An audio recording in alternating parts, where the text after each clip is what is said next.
नमस्कार दोस्तों, मैं विपुल जीएसटी अपडेट में आपका स्वागत करता हूं।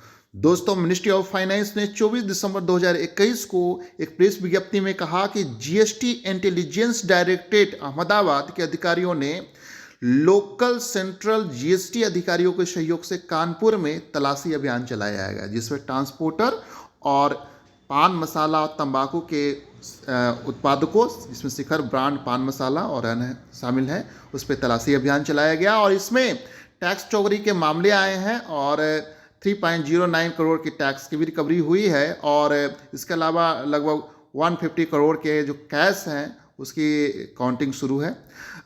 तो आइए देखते हैं कि इस तलाशी अभियान में किस तरह के तरीके अपनाए गए टैक्स चोरी के लिए।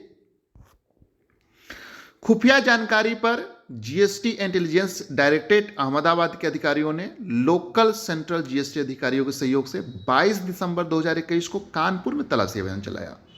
तलाशी अभियान में MS Tirupati fragrance private limited, Kanpur Shikhar brand पान मसाला व तंबाकू उत्पादों के विनिर्माताओं के फैक्ट्री परिसरों और सामान की ढुलाई में शामिल MS Ganpati road carriers transport नगर कानपुर के कार्यालय गोदामों को कवर किया गया था।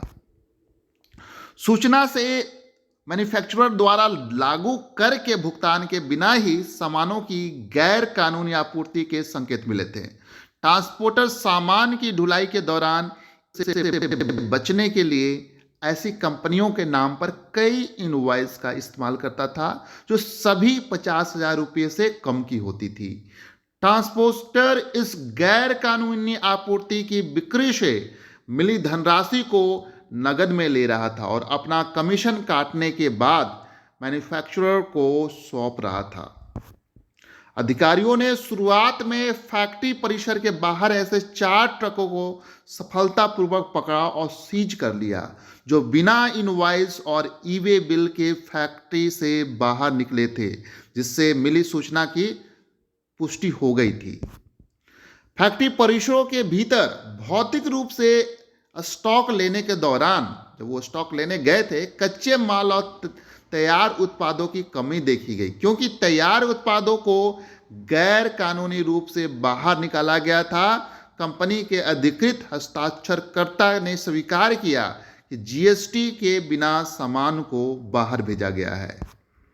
Transporter MS Ganpati road carriers के परिसरों में जीएसटी के भुगतान के बिना सामान की ढुलाई के लिए इस्तेमाल की गई 200 से ज़्यादा फर्जी इनवॉइस मिली।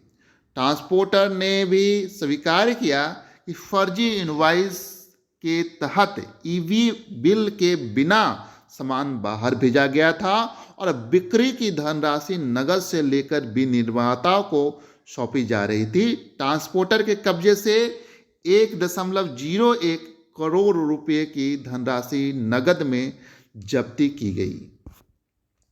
खुफिया जानकारी के आधार पर परफ्यूमरी कंपाउंड की आपूर्ति करने वाली एमएस ओडोकेम इंडस्ट्री कन्नौज यूपी के साझेदारों के 143 आनंदपुरी कानपुर स्थित आवासीय परिसरों की भी तलाशी ली गई, जहां ज़्यादातर नकदी प्राप्त हुई। संदेह था कि बिक्री से मिली नगद धनराशि को परिसरों में छिपाकर रखा गया है।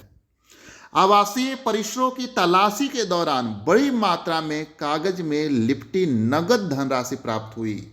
State bank of India Kanpur के अधिकारियों की सहायता से नकदी की गिनती की प्रक्रिया शुरू कर दी गई, जो 24 दिसंबर 2021 को शाम तक जारी रह सकती थी, जो कल का न्यूज है।